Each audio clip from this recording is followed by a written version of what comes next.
In June 1944, an armada of warships and landing craft is getting ready for D-Day. Thousands of American soldiers are about to attack a prepared enemy with formidable defenses. But this isn't Normandy. This is the island of Saipan, and the bloody battle there will bring total war to the Pacific.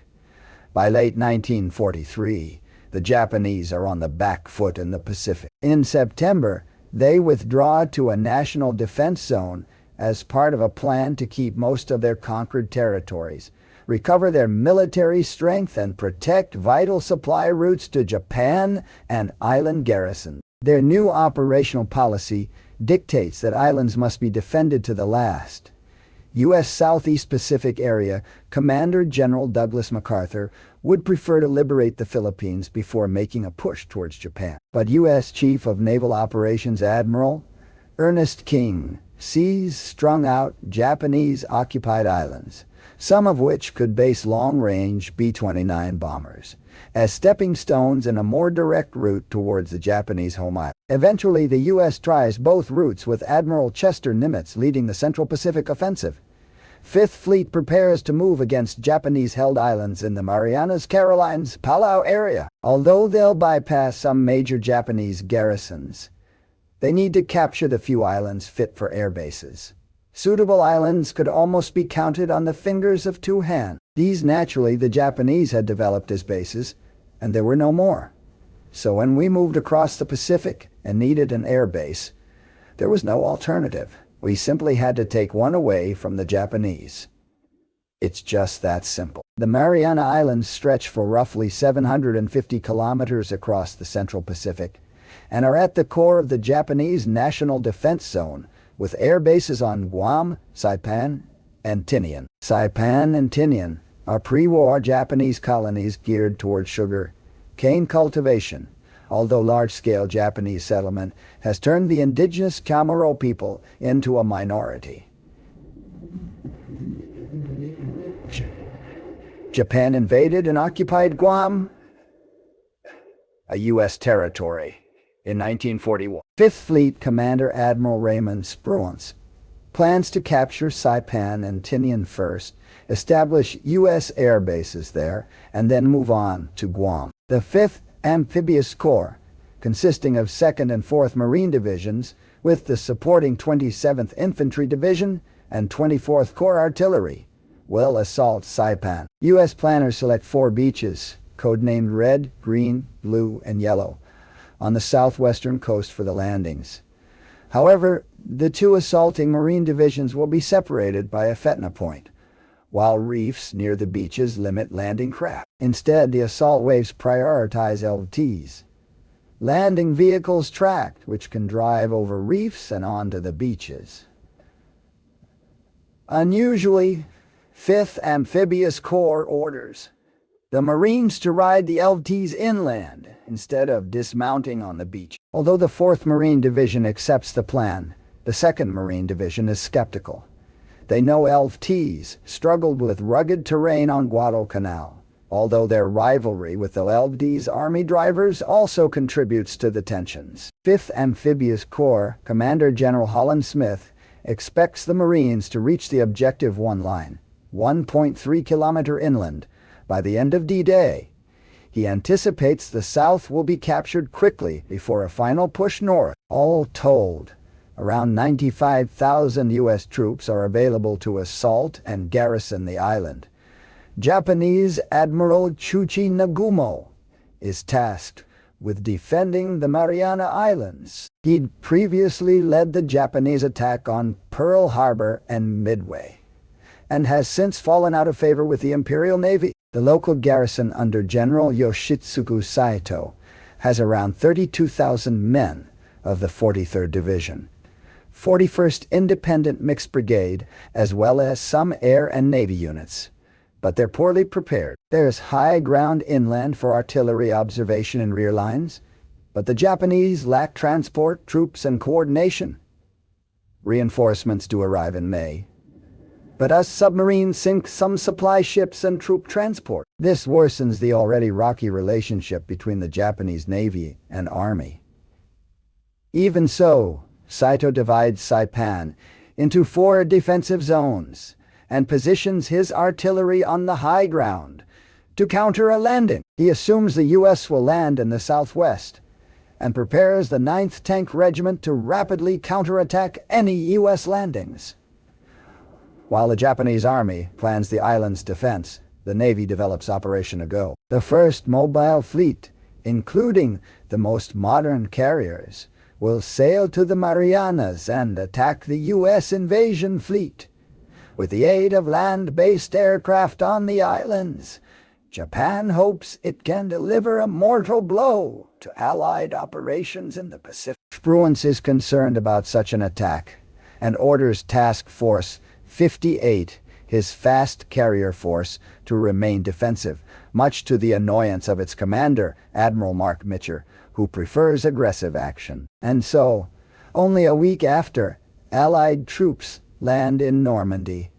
Us troops in the Pacific prepare their own D-Day. In terms of firepower, the Saipan Naval Armada is even stronger than that of Operation Overlord in Europe. On D-Day -3, U.S. warships and aircraft bombard Japanese airfields and defenses on Guam, Tinian, and Saipan.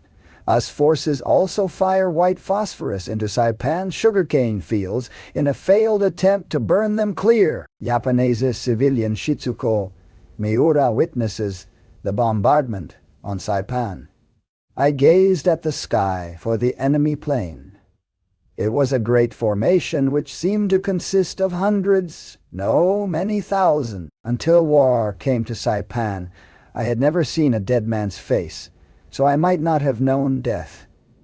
But before my eyes, these 2 soldiers lay dead as if to teach me, look, this is death itself. US firepower levels the towns of Garapan and Karankanoa, destroys coastal guns, and disrupts communication between Japanese units. But overall, the battleship's fire proves disappointing, as they've been trained to hit targets on the sea. While the ships are firing, underwater demolition teams survey landing beaches and mark channels for larger vessels carrying tanks. Before the main invasion on June 15th, the Marines launch feints to the north to confuse the Japanese. But the defenders are not fooled. At around 8:04 a.m., the first assault wave of Marines, with support from the Army's amphibious tractor battalions, heads for the beaches. Around 700 landing craft and LVTs, including amphibious tank versions and gunboat, rocket and command and control variants, will land 8,000 Marines in the first wave. Vessels and aircraft maintain fire support until LVTs are 100 meters from shore. But already, the plan goes wrong. Japanese fire increases as LVTs cross the reef, while unexpected tides shift the 2nd Marine Division north, meaning units land at the wrong beaches, creating gaps and traffic jams. As LVTs crowd the beaches, pre-sighted Japanese artillery and mortars, many well camouflaged and untouched by the bombardment, inflict the most casualties. Still, within 20 minutes, the first wave of Americans is on shore, but rocky and swampy terrain, as well as the need to close gaps, limit their progress. Although 98% of 4th Marine Division's ELFs land, only half make it 300 meters inland. U.S. amphibious tanks also struggle. Heavy swells immobilize some offshore, and others bog down fighting in Char and Kanoa. Although they destroy 11 counterattacking Japanese tanks, few reach the line on schedule. Meanwhile, Marine depot companies, including many African-American Marines, are established on shore to handle logistics, but quickly find themselves under fire from Japanese mortars and bypass defenders in hidden positions. While some Americans attempt to push through inland marshes, others struggle to link the 2 Marine divisions. 2 battalions of the 8th Marines fight across Green 2 Beach to assault a Fetna point. Half of 8th Marines G Company is armed with shotguns, both for close quarters fighting and to limit firing into friendlies coming from Blue Beach. Saipan was not the last time Marines would use shotguns during island assaults. We talked to Jonathan Ferguson, keeper of firearms and artillery at the Royal Armories, about the Model 12 shotgun.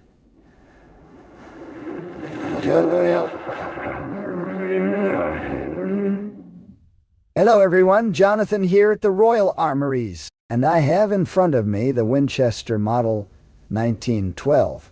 Or by this point, this is made as a combat shotgun in the Second World War.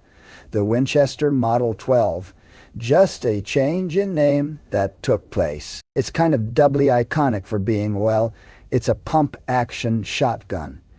It's working in the traditional pump-action fashion, so single shot, you have to cycle the action between shots. You have an 8-round tube magazine underneath. This is just standard to the civilian commercial version, of which an awful lot were made. What makes this a military weapon? Well, the marking. We have a service markings, us and the flaming bomb of the U.S. Ordnance Department on there, which denotes the gun itself as a military issue piece of kit. A lot of them have a flat gray finish that looks very World War II American. This is a blued one. But the real star of the show with this thing is the bayonet. So this is the standard service bayonet for the Model 1917 Enfield rifle of the prior conflict. Because this bayonet mount, and actually the heat shield as well, it's all one unit that can be removed and refitted if necessary, was designed for the Ariga Winchester 1897. Really more of a shotgun for guarding prisoners with. Funnily enough, it's thought to be a combat shotgun.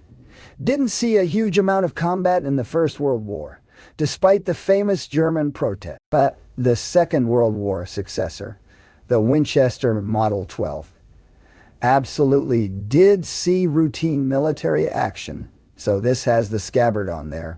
We'll just remove that. And this really makes it truly, whether you are keeping prisoners of war in order, or whether you are charging the beaches or the trenches, this is a formidable weapon. The bayonet itself is pretty terrifying and gives you quite a bit of reach. And of course, the buckshot. The 8 shots of buckshot ammunition coming out of this thing is pretty devastating at closer range.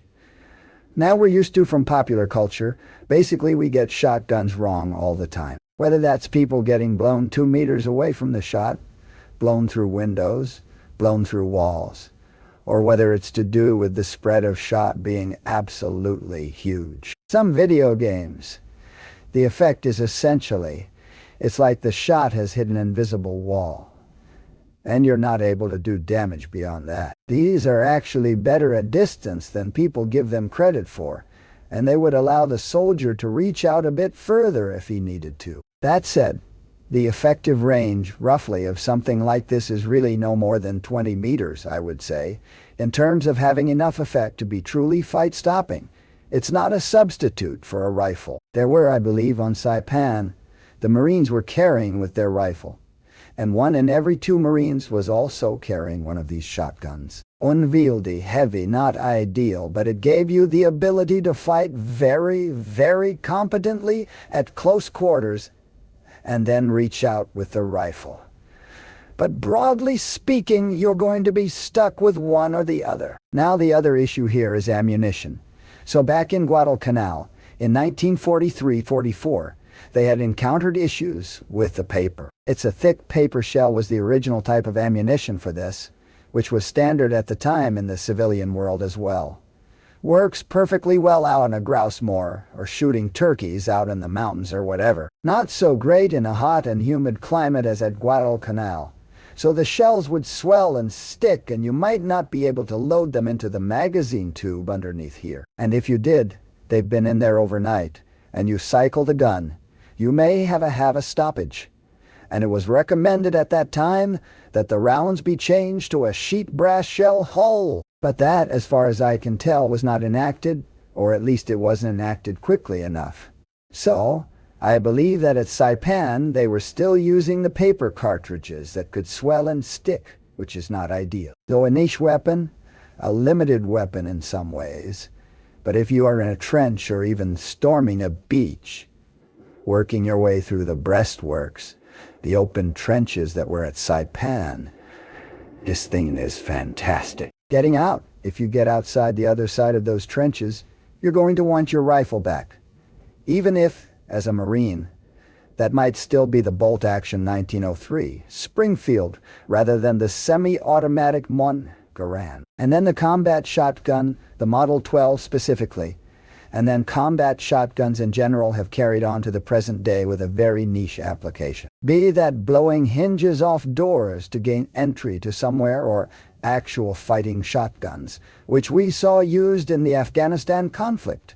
These are still a realistic proposition today. But even with new tactics, the Marines failed to clear a Fetna point and link up the divisions by nightfall. At the end of D-Day, U.S. forces occupy only half the objective area, with around 2,000 U.S. casualties, especially officers. Although units reach the base of Mount Fenasusa, they withdraw to safer positions for expected counterattacks overnight. Japanese troops do attack, but they're disorganized and desperate. In one attack, Japanese troops advance behind women and children as human shields.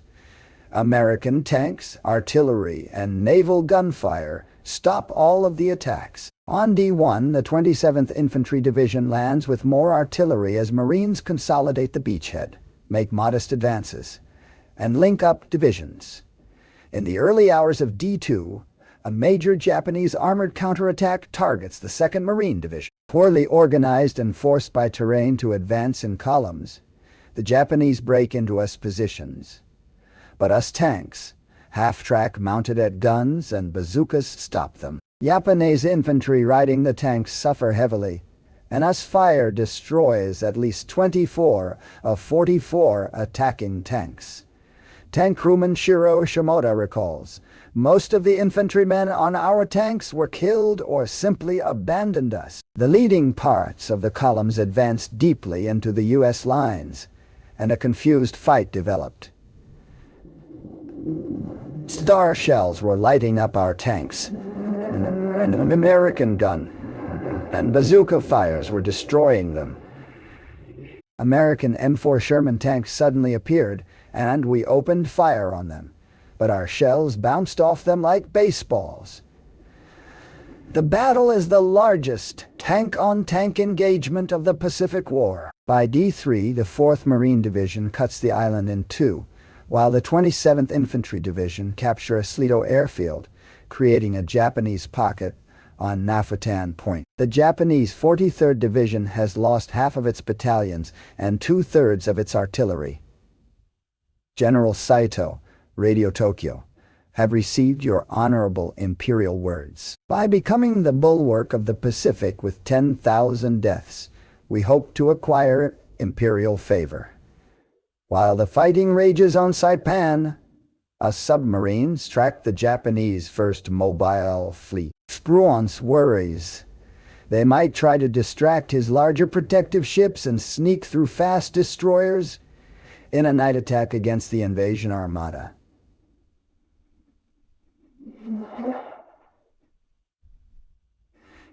In reality, the Japanese plan a decisive air attack on Task Force 58's own carriers. On June 18th, Japanese land-based bombers attacked Task Force 58 with little effect. The next day, at a range of around 570 kilometers, Mobile Fleet Commander Jizaburo Ozawa launches his carrier plane. It's too far for them to return, so they plan to land on Guam after their attack and allow Ozawa's carriers to stay out of range of Task Force 58. Ozawa sends the roughly 450 carrier planes in smaller waves while the U.S. scrambles all available fighters to meet them. Japanese aircraft often meet double the number of us planes, along with anti-aircraft fire over Task Force 58. The result is the so-called Great Marianas Turkey Shoot. More powerful, modern US planes like the F-6F Hellcat inflict heavy losses. Few Japanese aircraft mount attacks on the fleet, and no US ship suffers serious damage. At the end of the raid, the Japanese lose 358 carrier planes and the U.S. only 33. U.S. submarines also attack the Japanese fleet. sinking the carriers Taiho and Shokaku. Ozawa accepts his failure and withdraws on June 20. Mitcher is allowed to pursue, but Spruance's previous defensive orders mean Ozawa gets a significant head start. When Mitcher launches his planes at a range of about 480 kilometers, he knows they don't have enough fuel to return, but he hopes his carriers will catch up with them during the battle to shorten their return flight. 216 US aircraft attacked the Japanese fleet, which now has little fighter cover. Grumman TBF Avengers from the carrier Bello would sink the carrier Hio. The carrier below looked big, tremendous. Almost make-believe. I had a moment of real joy. I'd often dreamed of something like this.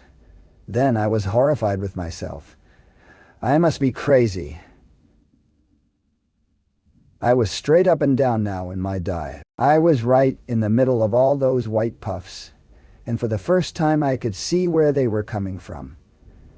From each side of the carrier below seemed to be a mass of flashing red dots. I thanked whoever it was who laid on the last one, as it had stopped the carrier right up and down in my sights. Navy aircraft also damaged 3 other ships, but not all make it back. 80 aircraft either ditch into the sea or crash on flight decks from a lack of fuel. U.S. ships recover 143 of the 177 aircrew that do ditch. The Battle of the Philippine Sea is a decisive U.S. victory. The Japanese lose 3 carriers, including their largest and most modern, to 0 U.S. naval losses. And Japan's remaining carriers have only 35 aircraft between them, rendering them useless. Including land-based planes, the Japanese lose 476 aircraft and 445 pilots, losses they can hardly replace. The U.S. loses around 130 aircraft, most to non-combat causes. Overall, Japan loses around 3,000 men, compared to the U.S. 109. So the U.S. is victorious at sea, but Mitcher frustrated Spruance, held him back. Spruance's defenders, though, argue that given the Japanese skill at stealthy night attacks, his defensive stance makes sense. Back on Saipan on D-Day +7, U.S. forces start their push north to the heights of Mount Tipopal, Mount Tapuchau, and Hill 600. But the terrain is rugged, and their advance slows to a crawl. Where they can't use vehicles, the soldiers start using local oxen to transport equipment. The 2nd Marine Division and 27th Infantry Division struggle against ravines and ridges dubbed Death Valley, Hell's Pocket, and Purple Heart Ridge, while the 4th Marine Division has more success in the east. Marine Commander Lieutenant General Howland Mad Smith accuses the 27th Infantry Division of lacking aggressiveness, and successfully pushes to relieve its commander. However, this makes little difference. Some argue the 27th Infantry Division are fighting through the toughest Japanese strongpoints, although others claim the Army's slow, methodical approach is unsuitable for this kind of battlefield. Still, Japanese resistance is crumbling. U.S. destroyers prevent Japanese reinforcements from Tinian, and Japanese units can't function coherently. Roughly 2,000 to 3,000 troops remain in the north, but Saito can only communicate with around 950 of them. With all artillery destroyed or captured, Saito messages Tokyo again. Please apologize deeply to the Emperor that we cannot do better than we are. Meanwhile, U.S. troops are able to more effectively communicate and coordinate their attacks. Supporting the Marines are Native American code talkers, specially trained radio men, who use a code derived from the Navajo language to quickly and securely communicate tactical information. Whereas it could take mechanical equipment 30 minutes to encrypt and decrypt 3 lines of English text, code talkers could do it in 20 seconds. On the 11th, the 6th Marines bypass enemy positions to capture a ridge linking the 2 mountains. At night, the isolated Japanese troops in Nafutan Point infiltrate out and attack the airfield, where the Americans eliminate them. Marine units also adapt to the nature of the battlefield. At night, they send aggressive recon units ahead and successfully preempt Japanese night infiltrations. They clear the Japanese out of the caves with a mix of small arms, bazookas, and M301. The super-hot flames reached 60 to 80 yards deep within caves and lapped over the top and sides of cliffs.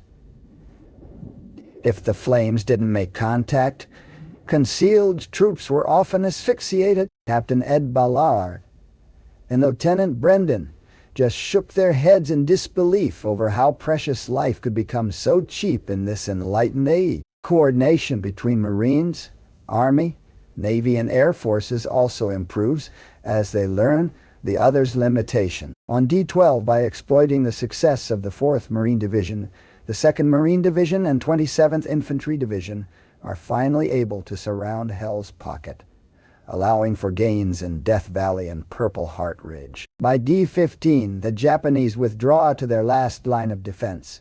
As the Battle of Saipan reaches its final days, Japanese soldiers and civilians alike refuse to be taken alive. Between D-16 and D-19, U.S. forces advance north, capturing Garapan and Tanapeg Harbor and breaching the final defenses. On D-20, the 27th Infantry Division take over the west of the line around the coast. The Japanese Navy promises reinforcements and encourages Saito to conduct guerrilla warfare. But with the U.S. advancing on his command post, Saito issues his final orders.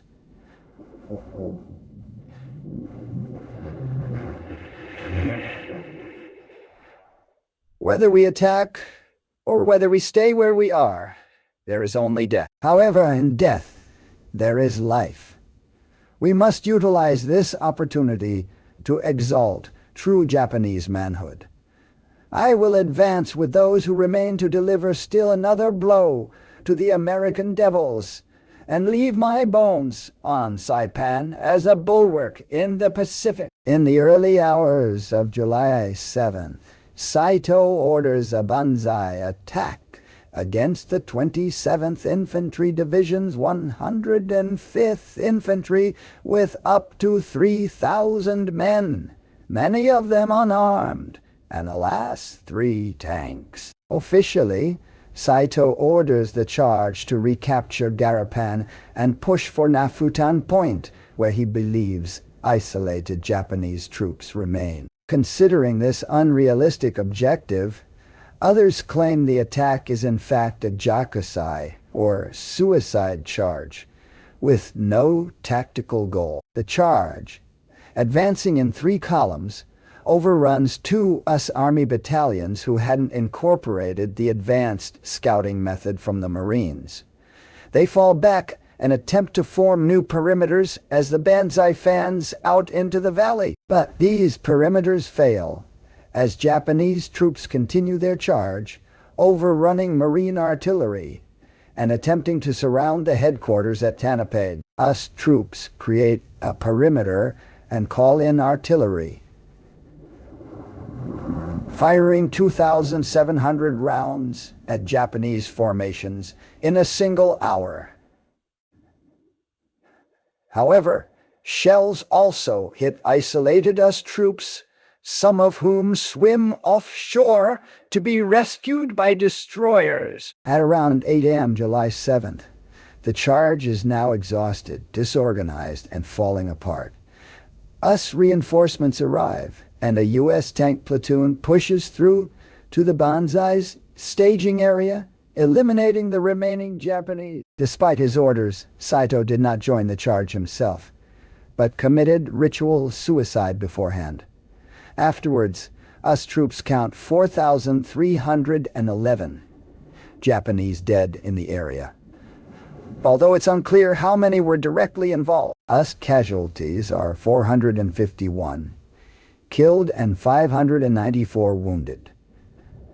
Some Japanese officers, such as Captain Sakaioba, also consider the charge a waste and refuse to join, instead infiltrating back into the Central Highland. Generally, however, the charge ends the Japanese resistance on Saipan. But tragedy continues. As US forces move north, Japanese civilians and remaining troops commit suicide with explosives or by jumping off of cliffs. American attempts via loudspeakers and interpreters to convince them to surrender achieve little. In many cases, civilians are likely coerced into killing themselves and their families by Japanese troops, some of whom forbid surrender. Japanese propaganda claims the U.S. tortures and murders prisoners, and thus actions such as indiscriminate firing, mutilating bodies, and displaying remains on vehicles may add to this impression. Ultimately, the close nature of fighting on Saipan makes surrender dangerous and makes it hard for troops to differentiate between military and civilian targets. Marine Lieutenant Lewis Myers recalls, "We knew we would find thousands of civilians beyond the beaches, but we did not count on meeting them in the midst of battle, especially the little children." Marines, many with children at home and pictures in their wallets, find it hard to fit these kids into the battle. Throwing grenades at Japs is what you were there for, but you hate to find babies in the same holes and caves from which the Japs have been firing. On July 9, D+24, Smith declares Saipan secure. Although mopping up takes months, Captain Oba and his unit only surrender in December 1945, after more than a year of harassing and killing American soldiers on the island. During the invasion, the U.S. Army and Marines lose 3,000, and Marines lose 3,142 killed, 13,200 missing. 20% of these casualties occur in the first 2 days. Of the 31,600 Japanese troops, 29,500 are killed, about 6,000 of which remain in collapsed caves and bunkers.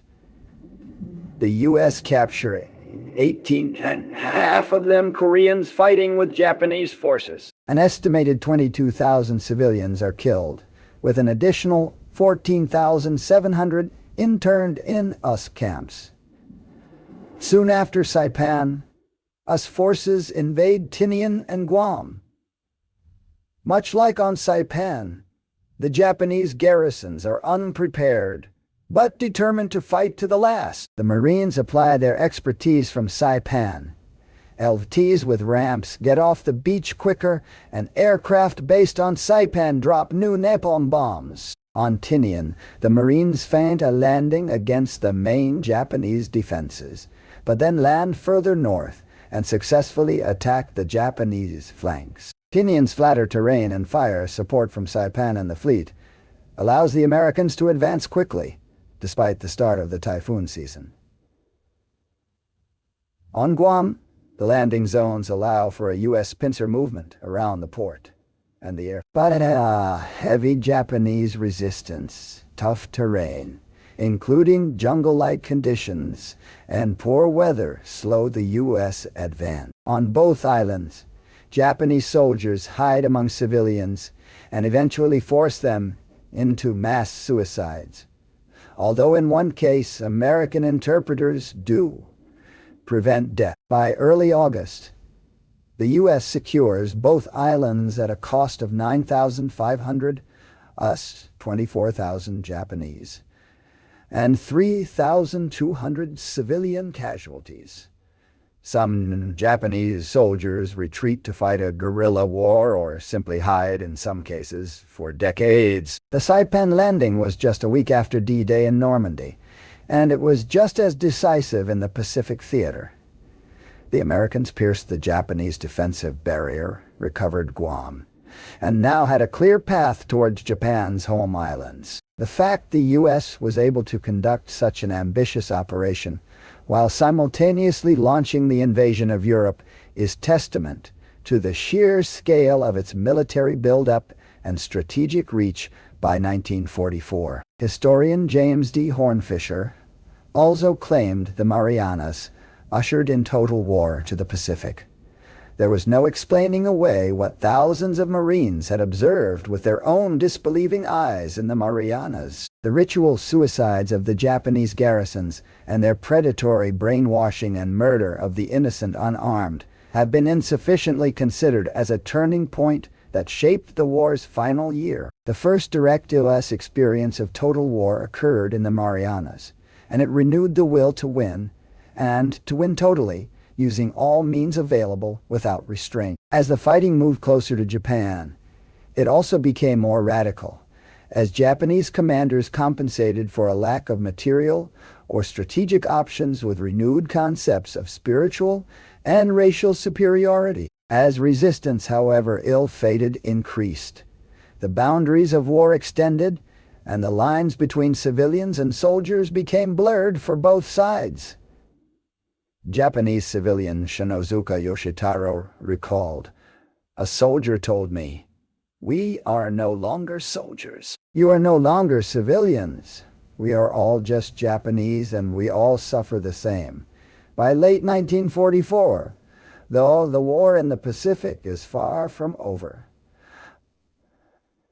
Us planners think an invasion of Japan is likely in 1946 or even 1947. Japan, despite the latest defeats, is unwilling to accept unconditional surrender and still believes a major victory against the U.S. is needed for meaningful negotiation. Strategists are also looking for their next major target, and both sides find it in the Philippines. Videos like this one wouldn't be possible without the ongoing support from our community over on Patreon. If you want to support us here, an independent history production company, go to patreon.com/realtimehistory. Supporters get access to ad-free versions of our videos and to our Discord server, and your support allows us to make better videos for everyone. We want to thank the Royal Armories for their help with this video. If you have even a passing interest in historic firearms and their history, check out their YouTube channel and see what Jonathan Ferguson finds in the depths of their collection. As usual, you can find the sources for this video in the description below. If you're watching this video on Patreon or Nebula, thank you so much for the support. We couldn't do it without you. I'm Jesse Alexander, and this is a production of Real Time History, the only history channel that would absolutely join any banzai charge that it ordered.